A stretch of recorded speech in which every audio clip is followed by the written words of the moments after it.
નમસ્કાર મિત્રો, મારી ગુજરાત ખબર ચેનલમાં તમારું સ્વાગત છે। મિત્રો, અત્યારે હાલની સૌથી મોટી અને દુઃખદ ખબર સામે આવી રહી છે। જ્યાં મિત્રો આપને જણાવી દઈએ કે લાલુ પ્રસાદ યાદવને લઈને જ્યાં મિત્રો દુઃખદ સમાચાર મળી રહ્યા છે, ત્યારે આપને જણાવી દઈએ કે લાલુની તબિયત લથડી દિલ્હી જવાની તૈયારી। જ્યાં મિત્રો વિગતવાર વાત કરીએ તો છેલ્લા 2 દિવસમાં ત્યારે આરજે સુપ્રીમો લાલુ યાદવની તબિયત બગડી છે, બ્લડ શુગર વધવાના સમાચાર છે। એવું પણ કહેવામાં આવી રહ્યું છે કે शुगर વધવાથી લાલુને જૂના ગાનો દુખાવો વધી ગયો છે। મળતી વિગતો અનુસાર મિત્રો વધુ આપને એ પણ જણાવી દઈએ કે રાબાડી નિવાસ પર લાલુની સારવાર કરી રહ્યા ત્યારે ડોક્ટરે તેમને દિલ્હી જવાની સલાહ આપી છે। તો વધુ જણાવી દઈએ કે બુધવારે એટલે કે આજે બપોરે 2 વાગે લાલુને એર એમ્બ્યુલન્સ દ્વારા ત્યારે સારવાર માટે દિલ્હી મોકલવાની ત્યારે મિત્રો તૈયારીઓ ચાલી રહી છે।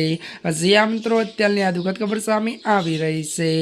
ત્યારે મિત્રો આજના માટે આટલું જ। અમારી ચેનલમાં નવા હોય તો અમારી ચેનલને લાઇક, શેર અને સબસ્ક્રાઈબ કરી દેજો। ધન્યવાદ।